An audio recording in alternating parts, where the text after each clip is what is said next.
Hi, Charlie Kasorik, Jack Bench Woodworking, and today I am on location just outside Phoenix, Arizona with none other than Marc Spagnuolo. How you doing? The Wood Whisperer. Hello, welcome to my shop. Oh, Marc, thanks so much for having me over here. I really appreciate it. What a nice spread you got. But this actually, a lot of people think it's just a set and that I, have a green screen behind us, but that's actually a shop. There's a real shop here. I can attest to that. It's a real nice shop too. Anyway, Marc needs no introduction to most of the people out there, but Marc, if you don't know already, runs two of the best woodworking websites on the internet. See what, and those websites are? TheWoodWhisperer.com is the primary one that sort of started it all, where you get all the free videos and articles.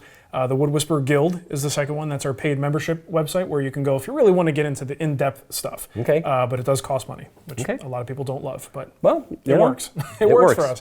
And then we also have a forum at Wood Talk Online, which is just a classic traditional forum, which that's how I started woodworking community-wise, is getting into forums. So I always wanted to have my own, and now I do, and it's just kind of a happy group there that hangs out, and great place to get information. Cool. So it's still kind of low-key and very friendly, which is always good. And you're also hosting the Wood Talk podcast? Yes, Wood Talk is something we've been doing for a number of years now, and just recently brought on a new host when Matt Vanderlist, a good friend of mine, had to, for personal and professional reasons, do something else. We brought in Matt Cremota, who's been a great addition to the show. And Matt is a good guy. I happen to know Matt. And, hey, he's all right. Yeah. Hey, he's all right. He's all right. Let's be honest here. He's all right. Okay. I'm not going to give Matt too much praise. No, he's a great guy. I think he's a fantastic addition.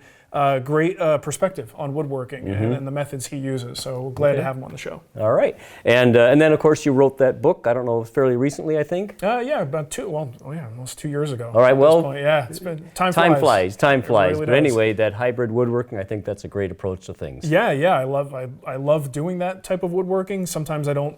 you can, when you do it this way, when you do woodworking this way, you can pick and choose. We're not doing this for our survival. So if I prefer to use one tool over another, I like to be able to do that when time allows. So I don't always do the sort of half power tool, half hand tool woodwork, but when I'm doing my favorite type of woodworking and I have time to put into these things, the hybrid woodworking method is the one I like to use. Yeah, so. All right, good. So anyway, there's so much that we could talk about today. We obviously can't talk about everything. I would like, if it's okay with you, Marc, I would like the main focus of this to be talking a little bit about the business. The business side of things, the internet side, how you got started and what you see is ahead. But there are a few other things. So I think I'd like to break this interview into kind of three parts. Talk a little bit about your background, if that's all right. Sure thing. And then talk about the meat of what the thing would be. We'll talk about the business side of the internet woodworking, how that goes. And then finally, what I don't want to ignore is I did put out a call to people out on the social media. If they had the chance to meet with you, what questions would they ask? And I've got several of those questions. So at the end, we will not ignore them. We'll get to those. We probably won't be able to answer everybody's question, but certainly we'll talk about that a little bit. I'm going to pick and choose. I'm going to cherry pick. Very good. The ones I like the best. No, we really won't. We really won't. But we will do the best we can. So anyway, Marc, if you've got a background that was not woodworking whatsoever. Right, yes. So you want to talk a little bit about that? Yeah, sure. I started out in biotech. I loved science as a kid, always wanted to be a scientist. Went to school for biology, really focused on molecular biology. Molecular biology. Yeah, so basically anything dealing with, the cells, and I really was interested in genetic research. Problem is when it comes to the science world, if you don't get a high enough degree, it's really difficult to get into research. Okay. So when I got out of school, moved to California, started working for a company that produces reagents and kits for scientists to do their experiments. Okay. So my job was quality control. I was making sure these things work properly, using them in sample tests and comparing them to benchmarks. That wasn't very satisfying. And I even got into, because the company was growing so quickly, I was new, but I was before this whole other group of people came in, so I got into management. So that's actually where most of my teaching background sort of started, was training other people. And I got comfortable when I realized if I'm comfortable with the subject matter, I can actually do a pretty decent job of teaching a new person how to do this thing. Okay. So that's kind of where the love of teaching came from, was that part of my job. It's actually one thing that I actually did enjoy about the job. So I worked in biotech for a little while, then went into tech service, which is like behind a desk in a cubicle, helping other really smart scientists do their, do their work using our products. Very gratifying. Man, that sucks. Like, this is no fun at all. And it's okay. It's like, this is what I went to school for. The way I was raised, you do what you said you were going to do. Sure. I went to school for 4 years for this. How could I imagine doing anything else other than this? Right. So then I bought my first house, started woodworking, fell in love with it, absolutely loved it, and it was quickly became obvious to me that I missed the boat. There was something else I should have been doing with my life. And I still loved science, but I really just didn't have the ability or time or desire to go back to school, get the PhD, and head into research. So the woodworking thing just kind of filled a niche, a creative niche, and a passion for me that quickly became who I was. And even though I was still working my day job, the day job was only there to facilitate bringing in a check that I could, pay my mortgage and then take the extra money and put it into tools and wood. Right. So you actually started out in woodworking anyway, trying to be a custom furniture maker then? Yes. Yeah, of course, because at the time, we're talking 2004, 2005, there wasn't this other option of making like videos online. That wasn't there might have been people who were making little postage stamp style videos at that time that you would see, just like QuickTime movies that were all grainy, couldn't see what's going on. So that wasn't a thing at the time. So the logical thing for me was, I built a few projects for family, for friends, coworkers, had a few paying gigs. Why not start a woodworking business, right? I should do this. Yeah, anyone can do this. The rude awakening is that, that's a hard way to make a living. It's a really hard way. As an individual who, just has a home shop, trying to move into that professional arena as a custom furniture maker is extremely difficult. And super long hours, taking jobs you really don't want to do, kitchen cabinets and pantry doors and just weird things that you'll do anything for money. Not anything. Not anything. I've got my limits, folks.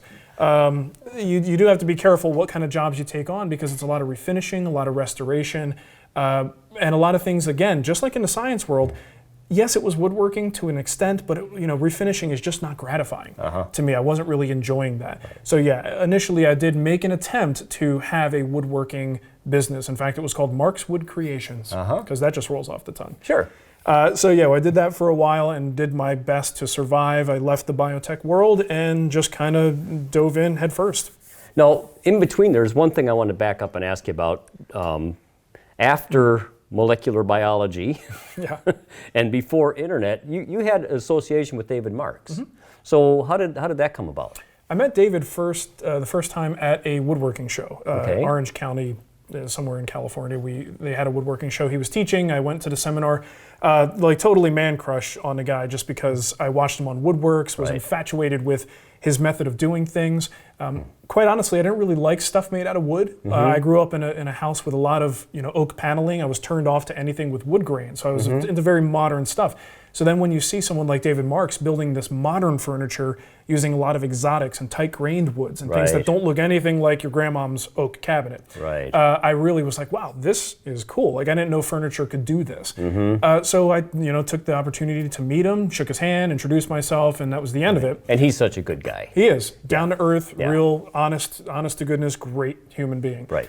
So after that event, went home, still had a job to do, continued to study woodworking as much as I could, and then I noticed on his website he mentioned something about teaching classes. So he still teaches classes in his shop today. djmarks.com if you're interested. It's absolutely, check it out. So I saw he was doing classes. I told my wife about it. She was kind of the breadwinner in the situation at the time. I didn't have enough money to go up to Santa Rosa and take a class.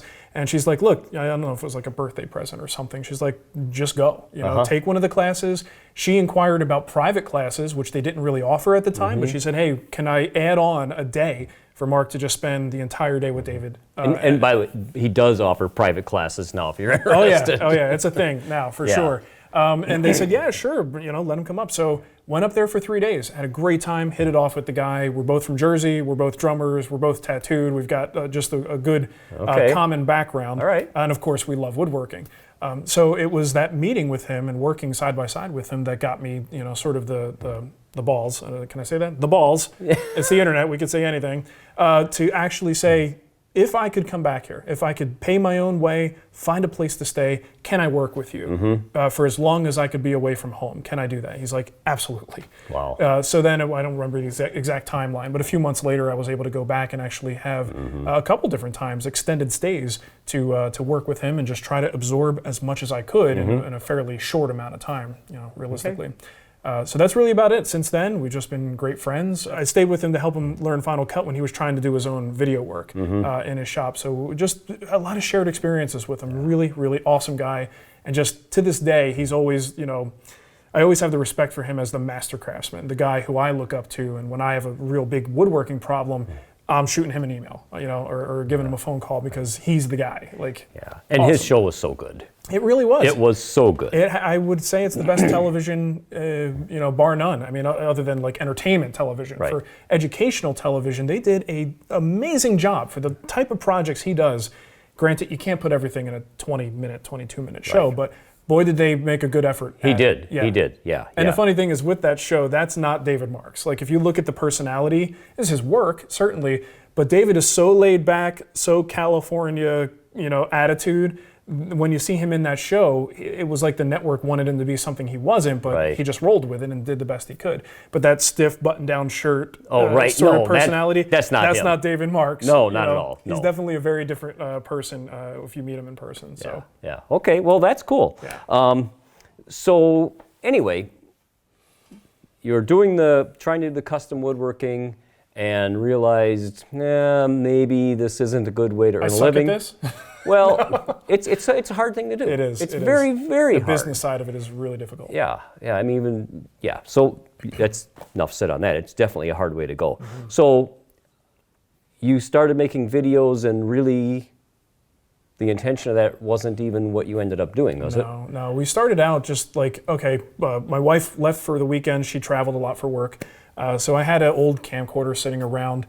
She got a little Mac laptop, and Macs, even back then, just came with basic editing software. And I used to listen to quite a few tech podcasts, just, This Week in Tech and old, all the people from Tech TV went into the internet arena and started producing podcasts and video podcasts there. So I used to listen to all that stuff and watch some of those basic early video podcasts. So I was kind of aware of that, but no one was doing anything in the woodworking world, and I don't know that it was quite ready for it. But I had this camera, I had this laptop. I was really bored because my wife was out of town for a few days. I'm like, you know what? Let's just see what happens. So I went in the shop, recorded this thing, and I don't even know where this video was. This is pre-Wood Whisperer, pre-episode 1 introduction. Right. I just made this little sample thing to prove that I could do the editing and actually make a finished product that could be uploaded somewhere. Made that little video, put some music to it, and it was so stupid, but it was funny to us. And we were cracking up over it. I showed it to Nicole. She's like, this is hilarious. And then it suddenly hit me that, what if I could do something with this? What if, nobody's doing this? What if I can actually film my projects? And the real thought behind it was, this could be good for my woodworking business. If I could, it's hard to convince somebody to pay thousands of dollars for a piece of furniture, but what if I can give them sort of a memento that goes with it and say, I'm going to document your build so you can see raw material to finished project, and you can show that to your friends and family and sort of help show the value that we bring. Sounds like a good idea. Right, yeah. I mean, a stack of boards magically turning into this beautiful piece of furniture, you take that for granted if all you see is the final piece. Right. But if you see that transition, I thought could build more business for us. So that was where I was hoping to go with it. But my first initial release of content started to go more, and I guess drawing on some of that educational background and training background that I had, I couldn't help but teach as I was doing it. It wasn't so much just, hey, look what I'm doing. It was, hey, let me show you how to do it. So when I posted that into a couple different forums, I just got great feedback on it. People really liked it, and I was like, why not do this on a regular basis? Upload limits were really small. There was no HD at the time. Okay, but at that time though, so you started doing it, but you still had to earn a living. Yeah. So what were you thinking about how the money part come into that? I mean, Well, that's when I started exotic dancing. Which is a very big earner for me. Yeah, it was tricky, because my wife, again, still the breadwinner, especially now that I wasn't, getting a regular paycheck. She's like, look, I'm not going to tell you how much, but I need X amount of dollars from you every month so that we can survive. And if I don't get that, we can't make our mortgage. So I had to do anything I could to get that money. And most of the time, refinishing jobs. Those were easy. They're quick. You can move them in. I hated doing it, but it's low overhead. There's not much investment in materials. You're stripping a finish and then reapplying a finish. Doesn't take that much to do that. So it's quick money. That was one way. And then there were a couple times I had to go back to work. I actually started to work for a refinishing shop downtown, and that's where I got a lot of my HVLP experience in applying finishes in a nice little spray booth environment. Well, little, it was huge. A nice spray booth environment, so I got a lot of good finishing experience from that. And then I even went back and just found a local engineering company that did for commercial sales. They just were looking for someone entry level who could just do site evaluations and things like that. I didn't know anything about it, but it was a job. So I took that on, and I'll tell you what, working for someone else for about 6 months, nothing had fueled me to make this whole thing work for myself than that experience, because my boss was an ass, just a pompous jerk who thought he was the smartest guy in the room and never was. And I had to put up with going to work every day with this guy who was just like, I'm busting my butt here to help this guy pursue his dream. What am I doing? Like, I had a taste of working for myself. So it made it even more difficult to go back and work for someone else. So that experience, the money served its purpose, but in that time, I was able to kind of refocus and go back at it when I was ready to leave that job, and go back at it and really redouble my efforts to do better and to work harder and to make more of my time in the shop to make it work. Because doing that just wasn't an option anymore. You sort of, a lot of people go through this. You become unemployable. The longer you work for yourself or work in a business that you have some control over, the harder it is for you to sit there and listen to some middle manager tell you what to do. You know what I mean? Like, that doesn't work anymore. Got it. Okay. So, but you had the videos you started. Yeah. So how did the little fun video that you put up that was kind of comical, or to you at the time, how did that go into a business? That was almost immediately, because of the success, or what we deemed to be a success of the video being posted online. We immediately thought, what could we do with this? Like, as a business, is there something here? And if there is it sustainable? Like, even if I could get someone to sponsor this weird little thing we're doing here, could I get them to sponsor a second time? Building a business is about, thinking about sustainability. Sure. So is it worth it to dump everything I'm doing in furniture making as a furniture making business and put it into this video stuff? So I kind of tried to do both at the same time for a while. My first few projects were projects for clients and things that I was already building, or topics I was already focused on because I'm in the middle of a project. So we put the feelers out. We called a couple of companies. Nicole asked me, who's your dream team? If you could have 2 woodworking tool sponsors, who would they be? And it was, based on the equipment that I owned, my experience with equipment, it wasn't even a second thought. It was Festool and Powermatic. So those were the first 2 companies we called, and we said, look, if we can get these people on board as sponsors for this show, we might have something here, and hopefully we'll be able to sustain it. And who knows? Because at that time, who knew what the future of web video was exactly? So was this YouTube based, or was this some other? Well, in 2006, YouTube was just starting to become part of the discussion. For folks who started around, like my buddy Matt Vanderlist, and he actually started his thing a little bit before me. YouTube was there, but YouTube was like, you know what? I'm publishing my videos, but I'm also going to put them on YouTube. It's almost like for folks who put stuff on YouTube, you might also put it on Vimeo, right? Like, there's other video services out there, and that was a point where the video service industry online was exploding. Every day there was a new company who would email you saying, hey, I saw you have videos out there, you should try our service. We offer HD. Oh boy. And it was always this huge competition, and we tried multiple companies, but they came and went. So we quickly learned that where you house your videos is not really that important in a sense. You have to be able to control your video content, and if that business goes under, you've got to be able to be nimble. You got to move it somewhere else. So we started working with Blip TV. Okay. All right, and Blip TV has since gone away. But Blip was the only company who offered easy access to your files, which is essential for sort of populating a iTunes feed. So really at the time, iTunes was it. Okay. Right? You were most concerned about an RSS feed and iTunes. YouTube was a secondary consideration. So early on, there were times where I wouldn't even post a video to YouTube. There just wasn't a reason to. I could, but it was like, well, I'm getting a couple thousand. It's not that big of a ultimately, deal. though, you had them on a website. Yes. Your own website. Always on the woodwhisperer.com. Okay, always on the Woodwhisper website. Absolutely. And as far as the website, I've got my website, and I built my first website, and it took a whole lot of time. And recently, I had someone build a new site for me, and that took a whole lot of money. The good things do. So, you do all your own web work too? No. No. No. I gave that up a long time ago. There's one important thing that was very difficult for me to learn, and Nicole has always been my wife. I don't know if I had said that, but she's always been sort of a great guide for me to just smack me around a little bit, put me in the right direction, because I tend to have in some cases antiquated thinking, maybe things that just in my upbringing, it's like, no, you do that yourself because you can. Like, I'm not going to pay somebody else to do this because I can do this. Sure. But there is a point where your needs as a business, to be professional enough, you absolutely do need the help of people who know more than you, who can do it more efficiently and make it look better.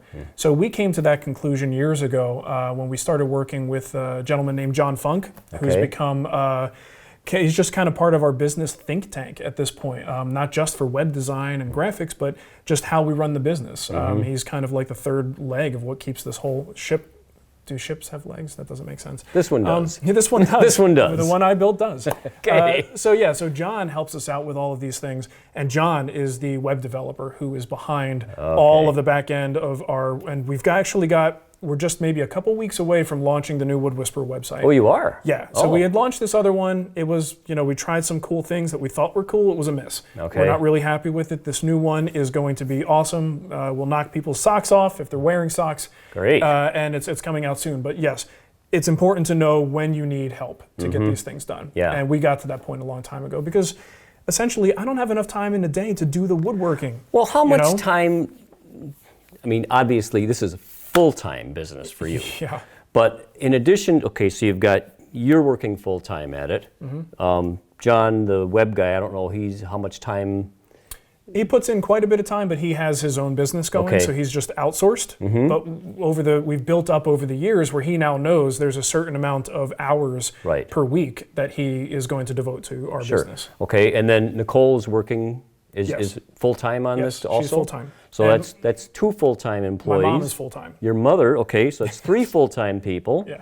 And then you've got John and any other. Yeah, we have people come and go, just depending, because a lot of people want to help out and you become good friends with people. So my buddy Aaron Marshall, he used to do a lot of the SketchUp work and helping us get our plans for the Guild website. Got it. Because again, perfect example. I can noodle around in SketchUp and I can make some basic things, but I can't make a full developed set of plans. I can't do all the perfect curvatures to match very closely to what I'm actually building. And I don't have the time to learn it. So I go to people who do know what they're doing. So Aaron has been essential there. My buddy Scott Saganti, he lives actually locally here. He's helped me out with some of the Guild plans, and he's actually helped me out in the shop too.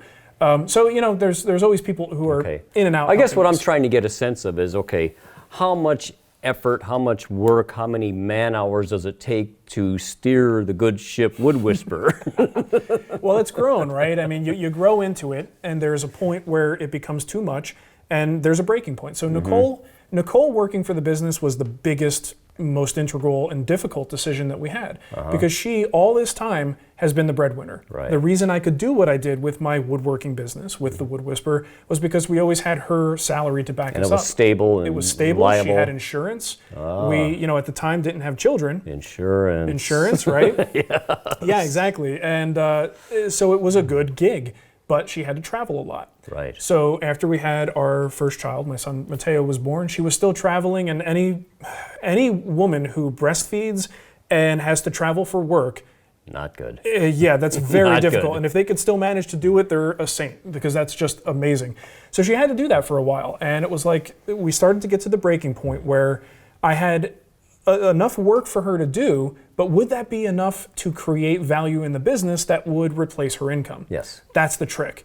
And it took us a long time to get to a point that we felt confident that she could do that. Okay. Eventually we got there, and that was, to me, that was the pivotal moment for me, was to say, look, you invested in me all this time. You said, I believe in what you do, that I'm going to be able to, you can stop what you're doing with that biotech stuff and go into something you love. And she believed in me enough to do that. The best payback I could have ever given her was letting her do the same thing, and also making good on that promise and saying, yeah, you know what, I did do it. Now let's both go on this journey together. Absolutely. So that was a huge pivotal moment. It's very difficult to do that, but honestly, the business has just expanded so far beyond, like, my mom, for instance, she handles all of the shipping, right? So anything with t-shirts, books, merchandising, taking stuff to the post office, everything, she handles all of that. My stepdad also helps out. Okay. If they weren't doing that, I wouldn't sell anything. I couldn't do it. I can't print labels. I don't have enough time to do it. Right. So there are things that have grown so large right now. What would have happened is everything would have stayed small. If I didn't have their help, I may have gotten my toes into all these different, bodies of water, but I wouldn't be able to sustain it and wouldn't have been able to grow. So you got the business going, but the business is supported by the guild memberships. You're selling the t-shirts. You've got YouTube revenue, ad revenue, sponsorship revenue. So you can't miss it. and really, you are lucky in that those two sponsors really do have high quality stuff. Yeah. You're not just shilling for some junk. That was essential. Yeah. I mean, when you're going to throw your brand and your reputation in with another company, it better be someone you really believe in. Right. And I've always thought that I would be in trouble one day if Powermatic just says, hey, we don't have the budget this year. What am I going to do? Right. Because I truly believe in the tools that I had. I had not these exact tools, but I had primarily Powermatic tools when I started my business. That's the reason why they were the team I wanted to contact, to work together.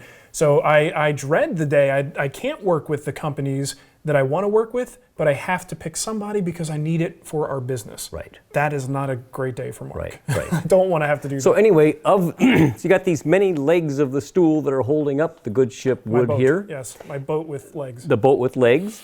And so is it sort of an even balance, sponsorship, revenue, guild, or is it one more than the other, or how does it play I would out? say it's 50-50 if you divide it up as guild, 50%, everything else, 50%. Okay. Is about what it would amount to. And you mentioned all the ones, sponsorships, just banner advertisements, AdSense, YouTube revenue, and also all the things we sell on our website. Sure. So lump all that stuff together, that's 50, and it's total approximation, but the guild would be the other half of that. All right. So over the course of this whole journey that you've been on, and this is a heck of a journey that you've been on. Kind of crazy. No question about it. What do you think has made the difference? Why do you think your business has been successful? What is it in that awesome sauce that makes it so irresistible? It's paprika. It's paprika. Yeah. No, really, seriously. What is it that, you really do have one of the best websites out there. The Guild is awesome. Well, thank you. You got good stuff going on, but there are you're not the only, there's a ton of people coming into the woodworking game every day. Yeah. And you're still out there in front. So why? What do you attribute all that to? Well, now I attribute it to momentum. And that's definitely a real thing. Like, we were there early. We were when there's a certain point when you think woodworking online, there were a number of years where people would automatically go, oh, that Wood Whisperer guy. So it's important as a brand to have that, capture that part of people's minds. So when they think of woodworking online, they think of so-and-so. Got it. So we have that. And frankly, we enjoy a little bit of an advantage over anyone who starts today because we've simply been there for 10 years. And even though we may not produce as much content as we used to, we still do produce content. And when we do it, I still give a crap about it. Like, it's decent content, and I'm still trying to teach people woodworking. Sure. It just doesn't take as much stuff for me to throw out there to people in order for us to keep moving. So early on, you were one of the early ones in the internet woodworking area, but you probably weren't the only one. There are other people. So what do you think is or was that makes the difference that, you know, you're still here and still thriving? Yeah. I mean, what things, events, what do you think the secret is, or is it a secret? Well, I can tell you there was no premeditated sort of secret. There was no secret plan on we're going to act like this and we're going to do this and this is going to make us successful. Right. So maybe part of that is, the heart of it all is being honest to who we are, who we portray ourselves to be. Because like it or not, when you put a camera on, you become who you think you are, as opposed to who you actually are. And hopefully, who I think I am is who I am. And what I put out there is something that people like to watch or they want to root for. You know, and I think that and I mention my wife all the time, just because even back then she was a huge part of what I did, and we would come up with ideas and brainstorm ideas for the show as a couple. And I think it was endearing sometimes for people to see me interacting with my wife in the same way they interact with their wife. You know, that's absolutely very true. You've got a video out there on repairing mistakes or something like that, and I think she's in that. And I just happened to have clicked on that more than twice. Okay. Good. Thank you for the answer. I really have. And you're right. I think it does make a difference. Yeah. I agree. And I think, and that's always been an honest thing. Nicole and I are incredibly tight. We're best friends, and we're lucky to be married to one another. And as we've grown as a family, people have watched me, because we honestly never thought kids were in the cards for us. It just, medically and biologically, we just didn't think it was going to happen. Okay. Next thing you know, boom, there's our baby boy. Now we have a baby girl. There are people who have watched us grow as a family. And after 10 years of seeing us online and in these environments, live chats and meeting at woodworking shows, people, I think, they sort of understand who we are as people, and they can relate to who we are as people. So I think that has always been, and one of the great things about the online community is that you tend to be able to do that. There's no one telling you what to do. It's not like television where someone's saying, act this way or do this. So that's the joy of it. And we were just lucky to be able to do that kind of before a lot of other people. And I think that just set the stage for a business that was sustainable, that could grow, that the average woodworker who would watch the show would want to root for and say, hey, we want to see these people succeed, so I will support what they do. Okay. That makes sense. Yeah. That does make sense. So if someone come to you now, say someone named Charlie was to come to you and say, hello, Charlie. Welcome to my shop. I would like to have a business that's has an internet component to it, internet and woodworking components. What would you suggest? Don't do it. Don't do it. Don't do it. Find something else to do with your time, sir. That's a tough thing, because today the environment online is different than it was. It has evolved tremendously, and it's a lot more competitive now. Yes. I often say that if I were to start the Wood Whisperer as people know it today, if I were to start this show today, I don't know that it would succeed. I don't know that I could succeed, because I don't know that I have it in me to produce content at the rate that is sort of required to be successful and to rise above the herd and to separate yourself from the pack. So if you're truly looking to build a business by simply just making woodworking videos and putting them on YouTube, I'm not sure that you're going to do it, unless you just have crazy hair, or like you've got something weird about you that makes you incredibly different, and something that drives a lot of people to want to watch you. You've got to have some element that makes you different, and I don't know exactly what that would be. Okay. But even then, I imagine it's still very, very difficult. So I would say, because here's the other thing, a lot of people will get into this and they think so hard about the video aspect. They think about publication of content at the expense of the woodworking. So, you have to decide, is that where you want to be as a woodworker? Do you want to simply blow through your projects, or do you want to actually flesh them out and really give detail and a lot of value in your content? So there's a lot of decisions to be made. So I think my advice for someone like that would be, who do you want to be online? What do you want to be? What do you want people to feel when they watch your content? Who do you want your audience to be? Because you're going to have to tailor the quality of your woodwork and the quality of the education that you present to people, basically based on who you want to appeal to. Well, let me ask you this then. The nature of woodworking videos online is just ever evolving, and paid, free, back and forth. Do you see it moving more one direction or the other, more towards the high quality is going to end up being, if you want high quality, you're going to have to pay for it, or you think because from what I've seen, it seems like the YouTube videos, there's a bazillion of them out there. Not very many of them are high quality woodworking. Yeah. So because that's the time trap, the time frame trap, right? If you want to make a weekly video, because that's what you got to do, right?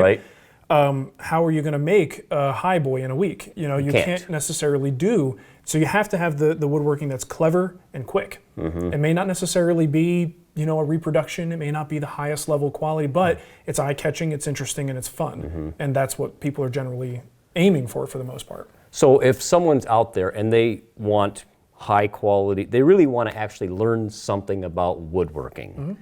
And, you know, they've got the choice, go out to one of the, you know, standalone schools, try to learn it on their own, try to learn through books, try to maybe learn through videos. I don't know, I guess, do you think that that level of, I don't know, help is mostly going to going to end up being paid? Or do you think, I don't know, I mean. It's hard to predict. Yeah. It would stand to reason that yes, that would be the case, because people who are going to invest that much time in giving all this information out have to have a way to survive off of that. So you either have to have another thing that's driving revenue so that you can just put this stuff out for free, or you have to make money from it directly. Right. There's just only so many choices in how people can pull that off, you know? So for instance, for me, if I wanted to do the guild type of video, which is usually like a 12, 13 part series on one project, and I put that on the free side of things, I could not make nearly as much money off of that as I make when I charge directly for it. And the reason is because my YouTube channel of, I don't even know how many subscribers we have, but those people, for the most part. 279,000. Well, thank you. I honestly don't pay attention to numbers very much. I just happened to look today. That's good to know. That's a nice number. But most of those people don't necessarily want the level of detail that I have in the guild. So putting it out there might actually do damage to my channel in the sense of fewer people who maybe just like, they're, you know, I don't know what they're doing. They're sitting in their office, they're sitting on a toilet, whatever they're doing. They don't want to sit through a 20-minute video, you know? But that's the kind of content that I'm providing. Got it. So it makes so much more sense, at least right now, for me to say, hey, here's some cool, you know, free projects I'm going to do. These are a little bit lighter duty, but it gives you a taste of what you can get if you want that extra stuff and you're willing to pay for it. So to me, it's a system that's built for a pay model, because whether people realize it or not, when they're doing all these free videos, they're at the top of a funnel, right? So all these people are coming into YouTube, the funnel's wide open. Then they say, I'm now closing in a little bit, I'm looking at woodworking. Now I'm looking at woodworking projects, and it's getting smaller and smaller. Now I'm looking at more complicated projects. And now we're going into really, really detailed projects. And I'm down here on the funnel.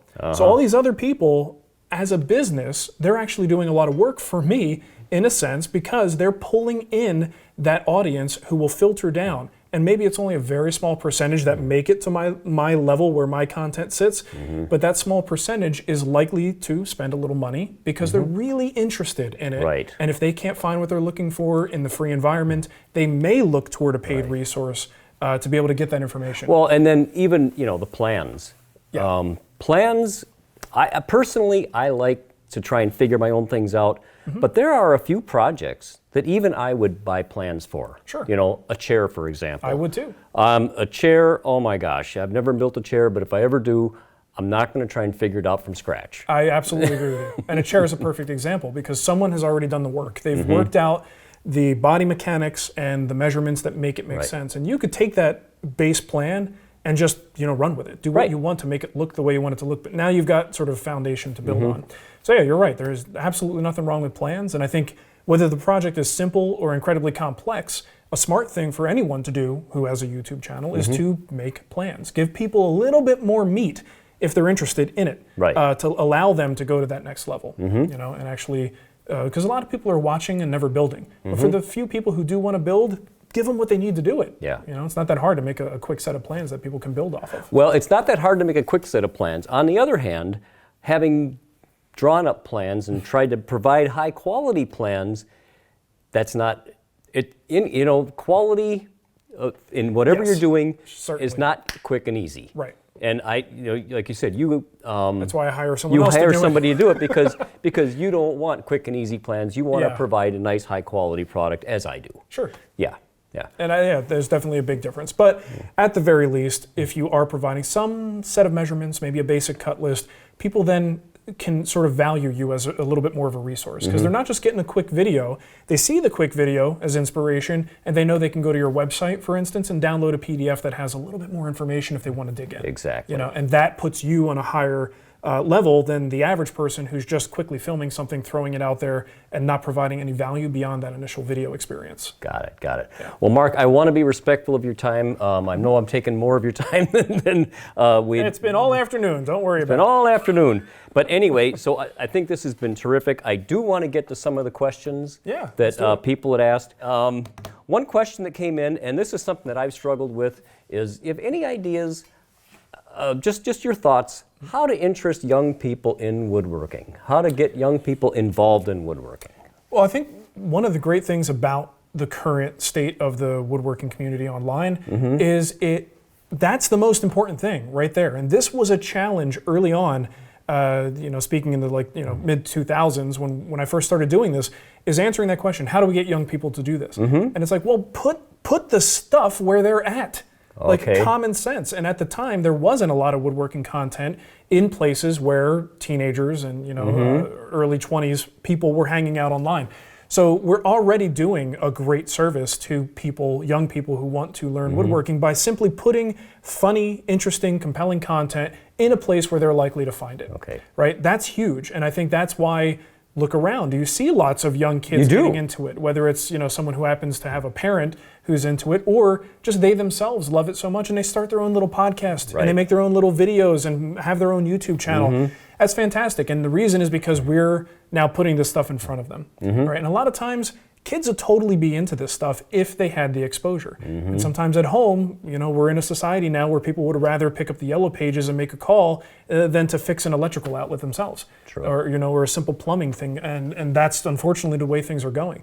So if they're not getting that experience at home and they're not getting it at school, you have to put it in a place they might come across it. And suddenly the maker community is making things with electronics and tying in, computers. Because again, woodworking, old school, right? Even if kids are interested in it, there's probably only so many that would be interested in purely woodworking. But add a CNC, add a 3D printer, add some circuit boards, and you suddenly have this whole maker sphere that might interest more kids and get them into the fold and bring woodworking into sort of the modern era. And that really does seem to be growing. Yes. Yeah, absolutely. That really does. When you look at makers versus woodworkers, the maker community is freaking massive.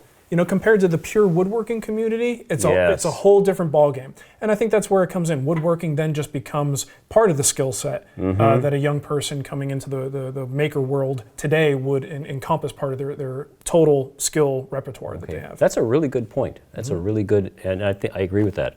Another question I got was from Willem. He would like to know what YouTube woodworker would you most like to collaborate with? Well, I answered that question by working with Matt. There you go. I've already collaborated with them. There's so many people who are doing just making great content, and they seem like really good, personable, fun people to hang out with. And when I had to make a decision on, number one, who do we want as a third host on our Wood Talk podcast, and also who do I want to be as sort of the first guest instructor in the guild, which is kind of a big deal. I haven't done this before. It's a huge deal. I needed to find someone who not only built at a certain quality level, but had a personality that I thought people would gravitate toward. And not that I would want someone who has the same personality as me, but someone who I feel people who like me might like this person. Whatever that means. And I went with my gut, and I saw Matt's work. I thought he did fantastic work. I liked his video work, and he was someone who was an obvious choice for me. It's really hard to find someone when you're looking for that high level of skill, high level of video quality, and also the sort of tenacity it takes to make detailed videos. Not everybody wants to make detailed videos, and I thought Matt was a good choice for that. So Cremona is probably the easy answer for me on that one. Good. Okay. And then the last, there were a few other questions, but there was one about tools for beginners. You've got a video on that. There's a question about wood toxicity. A lot of information on that. There's a wood toxicity chart online that I reference. That's pretty when easy. I get questions about toxicity, I go to that chart. Yes, but another question that came up, and I think this was from Bill over in Las Vegas. He was asking about your aesthetic, your wood aesthetic. What do you see? How do you develop? How's that developed for you over the time? I just build what I want. Just build what you want. You know, I mean, in the beginning, I may have been gravitating towards certain things, and then I was into green and green for a while. So I think for a woodworker like me, I don't really profess to be any sort of designer. I say that all the time. I'm a hack. I look at what other people do, I take what I like, and I put it in my mouth, chew it up, and spit out something that looks a little different, you know? And I don't necessarily feel the need to be some sort of groundbreaking designer who only has original ideas. To me, that's a BS mindset. I don't buy into it at all. So I like to take influence from all the different things that are out there. So for instance, if I get into green and green, and I had a period of obsession with green and green, while I haven't built any green and green pieces in a while, you may see green and green elements just pop up in other pieces. It's not a green and green piece, but you might see a cloud lift, you might see some proud joinery, some soft pillowing of joinery elements, pegs, things like that. So that's kind of how I do things. I just kind of gravitate toward what's interesting to me, build a few things in that style, and then eventually build my own stuff again, which obviously has influences from other things. And I'm just not one of those people who's afraid to say I'm influenced by stuff. Right. I'm just, like I said, not a designer, I'm just a builder. And I do the best I can to design stuff that doesn't step on toes, but clearly takes influence, and I'm perfectly happy to say that I take influence from people. That's just kind of my personal All right. Well, thank you. Thank you. That's probably it. The one thing I did want to mention to you is I had a message I wanted to convey to you from Peter Brown. And Peter Brown wanted to let you know that he is heartbroken that you're not a huge fan of Batman. You know, here's the thing with Batman. I mean, you kind of look around. I've got comic book characters all over the shop. I'm more of a Marvel guy. More of a Marvel guy. You know, Batman is a little too dark for my taste sometimes. His storylines can be a little bit, like, you got to really keep up with things it's a harder book to just pick up and read. Marvel stories are a little bit better for people like me who may skip 6 months and pick up a book and start reading. And you know, Batman's just a guy, you know, let's be real, Pete. He's just a regular guy. All right. With a lot of money and expensive toys, you know. He's kind of like the superhero version of me as a woodworker, you know, just somebody with a lot of expensive toys. Okay. Anyway, now Batman's great. Who doesn't love Batman? I just love Spider-Man more. All right, there you go, Peter. There's your answer. And then the one last thing I did want to ask is, what's next for the Wood Whisperer? You know, I wish I had an answer to that. You know, there's so many ways we can go. We're always contemplating how much effort to put into our free site, how much effort to put into the guild. What's the most financially responsible thing to do, which is not always the best thing to do. There's a lot of times we've turned our back on monetary opportunities that just didn't make sense for us as a family. You know, it just wasn't the sensible thing to do. So it's not always about money, it's about what satisfies our lifestyle as a family and allows us to move forward in a way that shows integrity and shows people that we're still, even 10 years into this, you know, one of the longest running shows online doing this stuff, why we're still just the same people we've always been. You know, we're just a little grayer, maybe a little heavier, and there's 2 little rugrats running around our house now. So, you know, it's just a matter of whatever we do in the future, we're always going to hold true to who we are and our ideals, and hopefully we'll just keep coming up with cool ways to inspire people to build stuff. And whether that's in a paid environment, a free environment, I don't know. Honestly, I have no idea. We kind of take, that's again, back to business success and things that allowed us to be successful, being nimble, being able to look at the current situation and change gears. If this isn't working, let's move on to this other thing. Let's turn here. Big businesses can't do that. It's very difficult to do that. So staying small and continuing to be nimble allows us to say, I don't know what the plan is, but I'll know it when I'm ready to make that decision. You know, and not unfortunately, but right now, we're pretty happy with where we're at. We're fairly stable with where we're at, so there's no great need to change very much. One thing I will say that we will get heavier into moving forward is more charitable stuff. We do Woodworkers Fighting Cancer every year, and that's getting huge. I mean, we're making tons of money for cancer research. Outstanding. Never thought we would ever be able to do that, but since it started, we've raised over $60,000, $70,000. Wow. And that's a powerful, powerful thing. So we're like, what can we do more with that? You know, this is great that we've gotten this far, but let's do more. So there's a lot of things we're cooking up with apprenticeships and more hands-on training for people and things that we can do to just kind of, you know, give back as much as we possibly can. And the Woodworkers Fighting Cancer thing is probably, when this is all said and done, the thing I'll be most proud of that we've been able to do with charity. So frankly, the more we can afford to put time into that charitable stuff, the more we will, you know, and that's where Nicole comes in. She's really the person behind the scenes that makes all that stuff go, which is really cool. So very good. Well, thanks, Mark. I certainly do appreciate this. And before I sign off, I wanted to present you with a sticker. Some might call that a poster, Charlie, frankly. All right, we'll call it a small poster. A miniature poster, let's be honest. A miniature poster of me. That is the biggest sticker I've ever seen. Isn't it great? It's great. Thanks, Mark. Yeah, hey, thanks so much. I really had a good time here. Thanks a million. It was a blast. I hope you enjoyed this. Please check out all of the many Wood Whisperer things, the guild, the site, the YouTube channel. Buy the book. Please share, comment, subscribe, all of that stuff to Jack Bench, and I certainly hope that you enjoyed watching this. Thanks so much. Thank you.